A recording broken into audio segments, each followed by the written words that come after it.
የማለዳ ወጥመድ እውነተኛ ታሪክ አበራሽ በቀለ እንደተረከችው መታሰቢያነቱ በጠለፋ ምክንያት ልባቸው ለተሰበረ ህልማቸው ለተቀጨ ምስኪን ሴቶች ክፍል 3 ምዕራፍ 24 ፊልሙ ከመታገዱ በፊት ጋዜጠኞች ስለ ፊልሙ ቃለ መጠይቅ ያቀርቡልኝ ነበር። ከታገደ በኋላ ደግሞ ባሰ። በሚቀጥለው ቀን ብዙ ጋዜጠኞች ከአሜሪካ ድረስ ደወሉልኝ።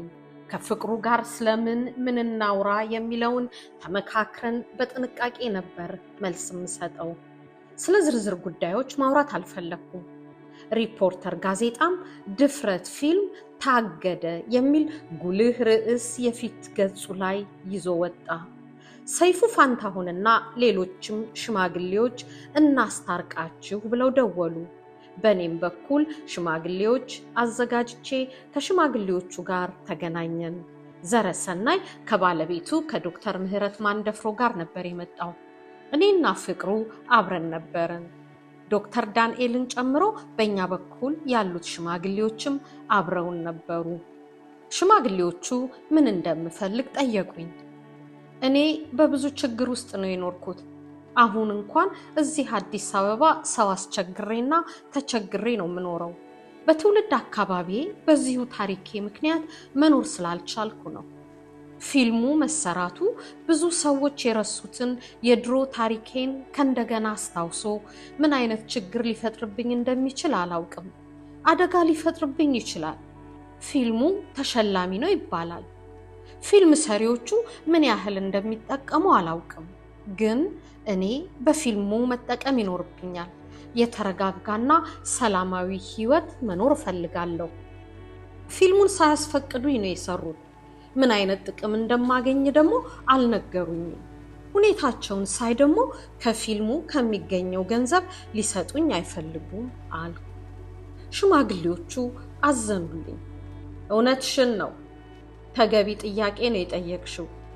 ይህ እኮ ሳይታለም የተፈታ ነው።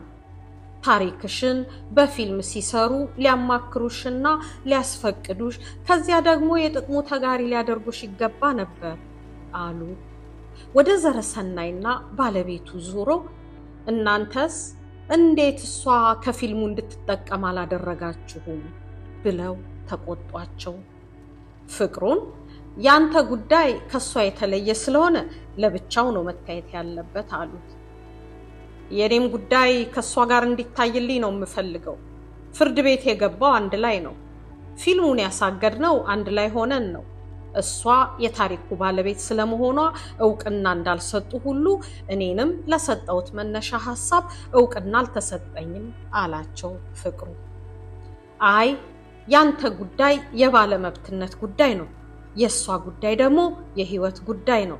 ስለዚህ ተለያይታችሁ ነው ጉዳያችሁ መታየት ያለበት ብለው ሽማግሌዎቹ ፍቅሩ አንድ ላይ ይታይልኝ ብሎ ያቀረበውን ጥያቄ ሳይቀበሉት ቀሩ። የኔ ጉዳይ ለብቻው ታየ። ከፊልም ሰሪዎቼ ጋር አደራደሩ። ሽማግሌዎቹ እሷ ቤት የላትም፣ የምትተዳደርበት በቂ ገቢ የላትም፣ የምትበላው የምትጠጣው ልጅ የምታስተምርበት የላትም። በዚህ ላይ እንዳለችው ፊልሙ ለህዝብ ሲታይ ሊፈጠርባት የሚችል ችግር ሊኖር ይችላል። ስለዚህ ይህን ሁሉ አስባችሁ የተረጋጋ ኑሮ ለመኖር የሚያስችላትን ገንዘብ ስጧት አሏቸው። እኔንም አንቺ ማግኘት ያለብሽን የሚገባሽን ከሰጡሽ ፍርድ ቤት የጀመርሽውን አቁመሽ ፊልሙ መታየት ይጀመራሉ። እኔ የሚገባኝን ገንዘብ ከሰጡኝ ፍርድ ቤት የመሄድ ፍላጎት እንደሌለኝ ተናገርኩ። ከብዙ ውይይት በኋላ ለመተዳደሪያ በቂ የሆነ ገንዘብ ሊሰጡኝ ስምምነት ላይ ደርሰን ህጋዊ ውል ተፈራረምን። የመጀመሪያውን ክፍያም ከፈሉኝ። በስምምነታችን መሰረትም የፍርድ ቤት እገዳው እንዲነሳና ፊልሙ መታየት እንዲጀምር ተደረገ። የተለያዩ ድርጅቶች ስፖንሰር እንዲያደርጉን እየጠየቅን በአገሪቱ ፊልሙን እየዞርን እያሳየን ተመልካቹን ስለ ጠለፋ አስከፊነት ማስተማርም ስምምነቱ ላይ ተጠቅሶ ነበር። ያ ግን አልሆነም። ፊልሙ በሲኒማ ቤቶች ለአጭር ጊዜ ታየ። ምን ያህል ገንዘብ እንደተገኘበት አላውቅም። የኢትዮጵያ ሕግ ባለሙያ ሴቶች ማህበርን ወክላ አሰላ ከተማ እየተመላለሰች ለኔ ጥብቅና የቆመችልኝ የወይዘሮ ታገኝ ለሜሳ ልጆች የፊልሙን አዘጋጆች ስለከሰሱ ኢትዮጵያ ውስጥ ለማሳየት ጣጣው ብዙ ሆነ። እኔ ገንዘብ ከነዘረሰናይ ከመቀበሌ በፊት ነበር ከመዓዛ እናት ቤት የለቀኩት። መዓዛ ፊልሙን በማሳገዴ ቅር ተሰኝታብኛለች። በህይወቴ መዓዛ በብዙ መንገድ ረድታኛለች።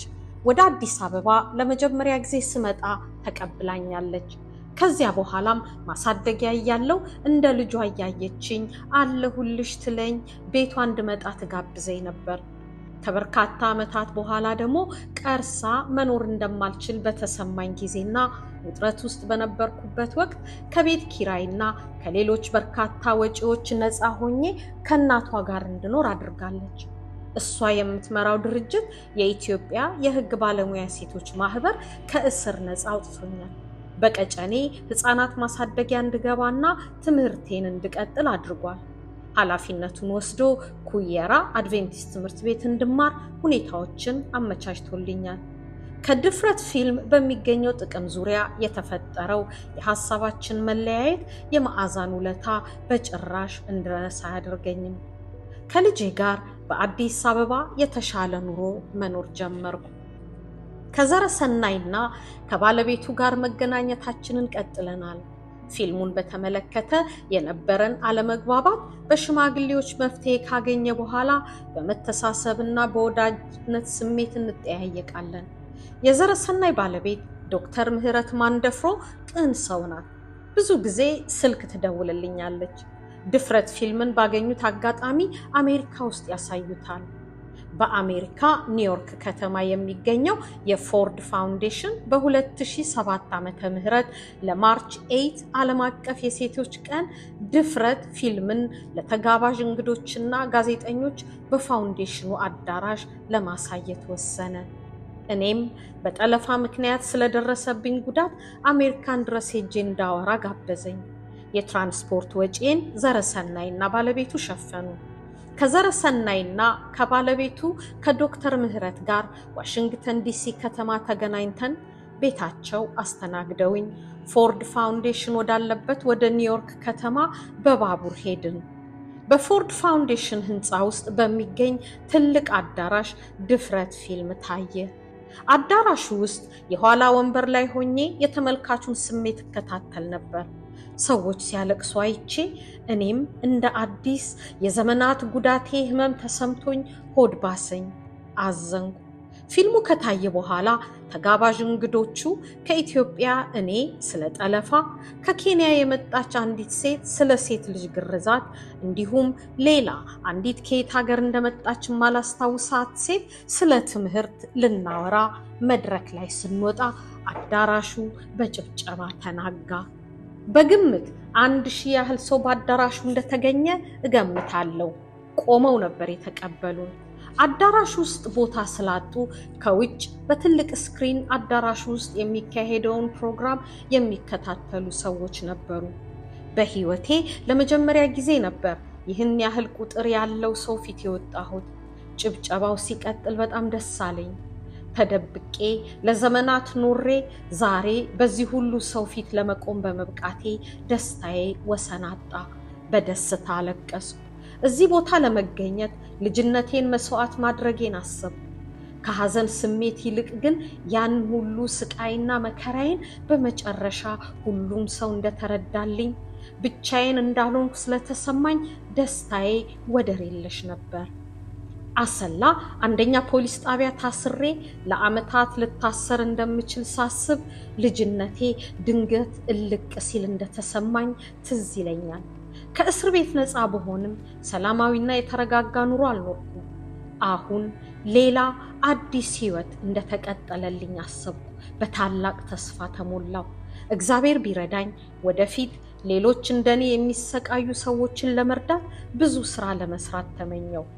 መድረክ ላይ የወጣ ነው ሶስታችን ከህዝቡ መካከል በተቀመጡ ጋዜጠኞች ለሚቀርቡልን ጥያቄዎች መልስ መመለስ ነበረብን። ለእያንዳንዳችን 10 ጥያቄዎች ቀረቡልን። ከእንግሊዙ ቢቢሲ፣ ከጀርመን ሚዲያዎች የመጡ የታይም መጽሔት ጋዜጠኞችን ጨምሮ ሌሎች በርካታ አሜሪካዊ ጋዜጠኞችም በአዳራሹ ነበሩ።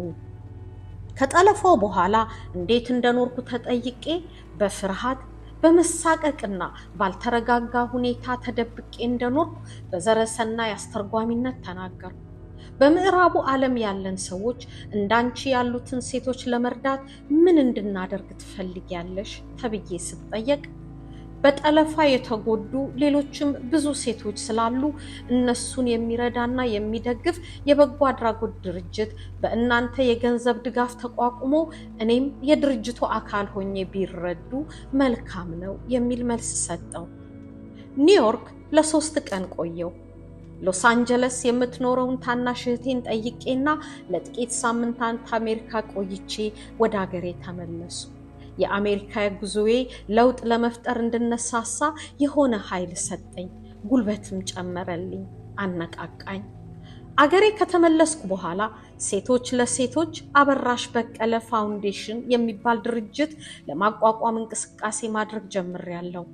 ለጋሾች ፋውንዴሽኑን ለማቋቋም እንዲረዱኝ ፕሮፖዛል አዘጋጅቼ እየጠየቅኩ ነው። በጠለፋ ከኔም በባሰ ሁኔታ ልባቸው የተሰበረ ብዙ ሴቶች አሉ። እግዚአብሔር ረድቶኝ ፋውንዴሽኑን ማቋቋም ከቻልኩ ከጠለፋ ጋር በተያያዙ ችግሮች ቅስማቸው ለተሰበረ ሴቶች የሥራ ዕድል በመፍጠር ተስፋቸውን ማለምለምና የተረጋጋ የኑሮ ሁኔታ እንዲኖሩ ማመቻቸትን እመኛለሁ። የገጠሩ ኢትዮጵያ የጋብቻ ባህል እንዲቀየር የራሴን አስተዋጽኦ ለማድረግ እፈልጋለሁ። የገጠር ወንዶችና ሴቶች ተፈላልገው ተፋቅረው ተፈቃቅረው ትዳር የሚመስረቱበት ዘመን በቶሎ እንዲመጣ በሁሉም የህብረተሰቡ አካሎች ጥረት መደረግ ይኖርበታል። ወንዶችን ወደ ጠለፋ የሚገፋቸው ባህሉ ነው።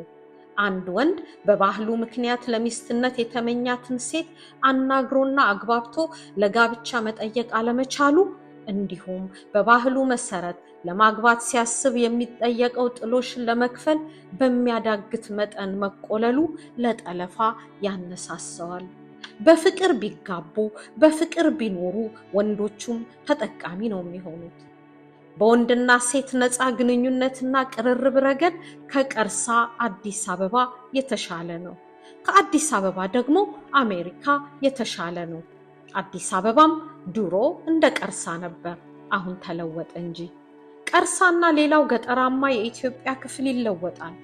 ለውጡ በፍጥነት እንዲመጣ ግን ከሁሉም በላይ ህዝቡ፣ በቀጣይነትም መንግስት፣ የመገናኛ ብዙሃንና የሃይማኖት አባቶች መጣር ይጠበቅባቸዋል። ስለ ጠለፋ መንስኤዎች በመነጋገር በመወያየት ጥናት በማድረግ ማህበረሰቡ የሚበጀውንና የሚያዋጣውን የባህል ለውጥ እንዲያመጣ የሚመለከታቸው ሁሉ በየፊናቸው የራሳቸውን አስተዋጽኦ ማበርከት አለባቸው ብዬ አስባለሁ። ሁሉም ሰው ከተግባባና ከተከባበረ ብዙ ችግር ይሸነፋል፣ መልካም ለውጥ ይመጣል። ማስታወሻ፣ ይህ መጽሐፍ በዋናኝነት ከባለ ታሪኳ አበራሽ በቀለ ጋር ለበርካታ ሰዓታት ከተደረገ ቃለ መጠይቅ በተገኘ መረጃ መሰረት የተጻፈ ነው። አበራሽ በተለይ የአረብ ሀገር ቆይታዋን አስመልክታ በዝርዝር የጻፈችው ማስታወሻም እንዲሁም ከቃለ መጠይቁ ጋር እየተሸመነ በመጽሐፉ ተካቷል። ታሪኩን ሙሉ የሚያደርግ ተጨማሪ መረጃ ለማግኘት እንዲሁም አበራሽ በቀለ በአካል በሌለችበት የተከሰተና እሷ ከሌሎች ሰምታ የተናገረችውን መረጃ ለሷ ከነገሯት ሰዎች በቀጥታ ለማግኘት ለ7 የቤተሰቦቿ አባላት፣ በተጠለፈችበት ቀን ምስክር ለነበሩት 2 ሰዎች፣ ለ2 የሃርሜ ኤጁኬሽን ፎር ዴቨሎፕመንት አሶሲዬሽን ኃላፊዎችና ለ1 የህግ ባለሙያ ቃለ መጠይቅ በማቅረብ ተሰብስቧል። የጠለፋ ሰለባ የሆኑ የሌሎች 2 ሴቶች ቃለ መጠይቅም ለታሪኩ ግብዓት ሆኗል። ከመጽሐፉ ይዘት ጋር የሚዛመዱ ከድረገጽ የተሰበሰቡ የተለያዩ ዜናዎችና ጽሑፎችም ከቃለ መጠይቅ የተገኙ መረጃዎችን ለማጠናከር ጥቅም ላይ ውለዋል። ከዓመታት በፊት በቢቢሲ ተዘጋጅቶ በታየውና የብዙ ተመልካቾችን ልብ በነካው ዘ ስኩል ገርል ኪለር በተባለ ዘጋቢ ፊልም እንዲሁም ድፍረት በተሰኘው ዓለም አቀፍ ሽልማቶችን ባሸነፈ ፊቸር ፊልም በመጠኑ የተዳሰሰው የአበራሽ በቀለ ታሪክ እነሆ በዝርዝር በዚህ መጽሐፍ ቀርቧል። በከባባድ ፈተናዎችና መከራዎች እንዲሁም አስደናቂ በሆኑ እድሎች የተሞላው የአበራሽ እውነተኛ የህይወት ታሪክ እጅግ ማራኪና ሊያነቡት የሚገባ ነው። የአበራሽ ታሪክ የጠለፋንና የአረብ ሀገር ስደትን አስከፊነት ፍንትው አድርጎ የሚያሳይ ከልብ ሰቃይነቱ ባሻገር ትምህርታዊነቱ የጎላ ነው።